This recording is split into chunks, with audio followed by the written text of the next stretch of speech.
Hi, my name is Daudet, and this is my WLC 310 final project where I will be describing the three main topics this quarter that I found very interesting and just wanted to dive more into.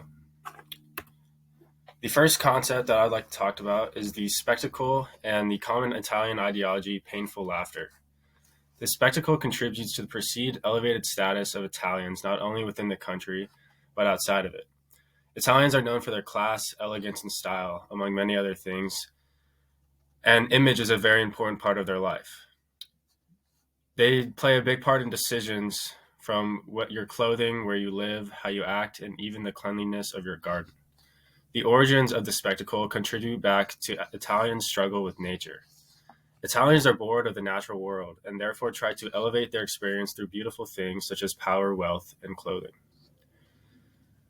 We talked about Luigi Barzini's take on the importance of the spectacle in his book, The Italians.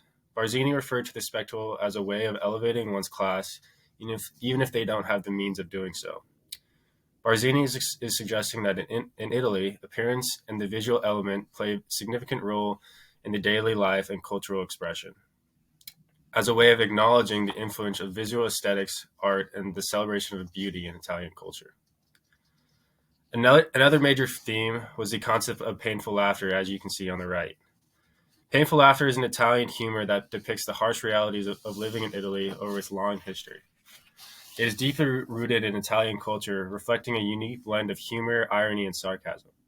It refers to a particular type of laughter that arises from situations or topics that are both humorous, but at the same time have a certain level of discomfort or even tragedy. This concept is closely tied to the Italian culture and linguistic tradition, where humor often serves as a defense mechanism or way of coping with uncomfortable situations. One example of painful laughter that I found very interesting and relevant was the example of Italians singing on their balcony during COVID-19, as you can see on the slide. While this wasn't necessarily an example of painful laughter, it was the making of a bad situation, which is what I believe the concept to be all about. People came together with music and song in the face of adversity to overcome and create a sense of a community in isolation. It releases the burden of personal travesties off your shoulders and places them on the entire community as a way of coping. Both themes depict Italian aspects of Italian culture that make it truly unique and special. The spectacle reflects the deep history of the arts and status embedded into Italy, which are still prevalent today. While painful laughter is a big part of how Italians express themselves and their emotions. In my opinion, one of the most interesting topics we discussed this quarter was in the Module 6 on Italian mafias. As an outsider who did not know much about Italian culture before taking this class, Hollywood's portrayal of the Italian mafia was the bulk of my exposure. As I suspected, Hollywood's depiction of the mafia is much different than how the Italian people view them. In the movies, mafiosos are depicted as these extravagant men who wear fancy suits, designer watches, and boast a lavish lifestyle, as you can see on the left. While many mafia leaders are very wealthy, the reality of most mafioso are that they are middle-aged men, often from the same families, who grew up in the mafia and have worked their whole life, which is depicted on the picture to the right, where you can see many normal middle-aged looking men, many of them with the same last name, probably brothers who were just raised in the mafia and will continue to raise their family in the mafia. The mafia is also depicted as a wild and unorganized organization, which can be true in some parts, but something I learned was how intricate the foundation of it is. The Italian mafia has three main goals. The first, either committing or indicting a crime. Second, managing economical activities. And three, voter coercion. The first goal is what many people think of when they hear the term mafia. It utilized fear and violence to create a type of power that organizations could hold over others. The mafia also had their hand in a variety of economical activities, such as illegal drug operations, mining and construction, as well as owning many hotels and restaurants. Due to their extensive network, it was much easier for the Italian mafias to distribute illegal narcotics all around Italy, Europe, and even to the United States.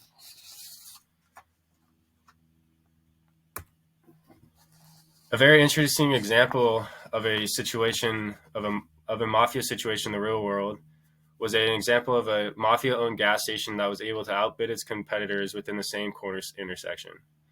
On each corner, there was a gas station, and prior to one of them being taken over by the mafia, each owner agreed on a certain price for that day so that they could share their customers evenly.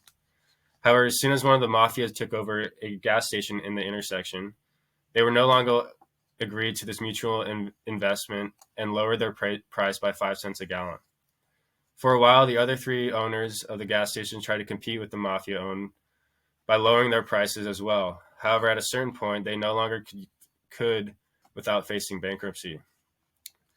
The mafia-owned gas station was able to continue to lower their prices while keeping a profit due to their power over their supplier, who had no choice but to sell their gas for a lower price. Now, this power, it is not, I don't know for sure how they attained it, but it can be assumed through violence or some other of the three main values that I described before. Eventually, the mafia ran all three other stations out of business, bought their plots of land, and then raised the prices of gas even higher than what the original owners were selling it for. This is just one of many examples of how the mafia was able to use their power and violence and fear to create and run very successful business ventures. While the mafia will always have the stigma of violence and fear, it is actually quite fascinating to learn about how successful businessmen they were. They were able to create national powerhouses in Italy and had their hand in government, elections, policies, law enforcement, real estate, and so many others. Italy would not be what it is today, for good and for bad, without the Italian mafia. Lastly, a topic that really piqued my interest this quarter was in Module 7 and 8, where we talked about emigration, immigration, and citizenship. Italy has a long history of immigrants and emigrants dating back many decades, and it was very interesting to gain a perspective, especially as Italian Americans immigrants make America so unique and special. We talked about the Italian diaspora, which, according to the lecture, is a large-scale migration that results in a scattered population. The Italian diaspora witnessed over 28 million Italians between 1861 to 1985, the first happening in 1861 and the second in 1945, emigrating from Italy to other parts of the world, oftentimes the United States. The main characteristic of this massive exiting was the intense poverty many Italians were facing. Conditions, especially in southern Italy during the time, were incredibly rough, as many small towns did not have the modern resources to survive. While these immigrants were fleeing Italy for the chance at a better life, they were not always welcomed with open arms by their new country. In fact, many immigrants, especially in the United States, faced intense discrimination not only by the American people, but also by the government. There was a lot of tension between Italian immigrants and U.S.-born citizens, as Italians were often associated with socialism, anarchism, and crime, as Italian crime organizations grew very big in cities like Chicago, Boston, and New York. Laws were even put in place to prevent Italians from entering the country, which I was very shocked to learn about. We talked about the Emergency Quota Act of 1921 and the Immigration Act of 1924 that restricted immigrants from Southern European countries, in particular Italy. This was a constant act of discriminations to stop Italians from coming to America in search of a better life. However, immigrants from Northern European countries were still allowed in. In the 1970s, Italy received an influx of people from all over the world, which helped boost the economy. However, the number of immigrants coming to Italy continued to rise at such a rapid rate that they were no longer able to handle so many people at once. This forced lawmakers to create and change citizenship laws to become a more multi-ethnic country, which has been partly successful but still has a long way to go.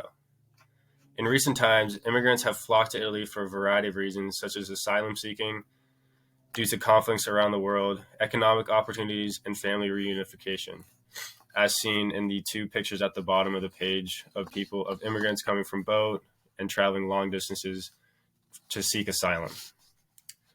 The influx of immigrants has led to the development of policies aimed at integrating newcomers into Italian society. This includes language courses, cultural operation programs, and initiatives to facilitate access to education and employment opportunities for migrants. Italy has also made it easier to become a citizen, however, the process is still very difficult. Italy has seen the benefits and downsides of immigration and the great challenges it brings along. While Italy is a much more progressive country than decades ago, it still has a long way to go to change the way immigrants are perceived as a whole in the country. Here are some of the sources that I used for my presentation. I would like to say thank you for this class. I really enjoyed learning more about the Italian culture, and I had a great time doing this presentation, and I hope you learned a lot.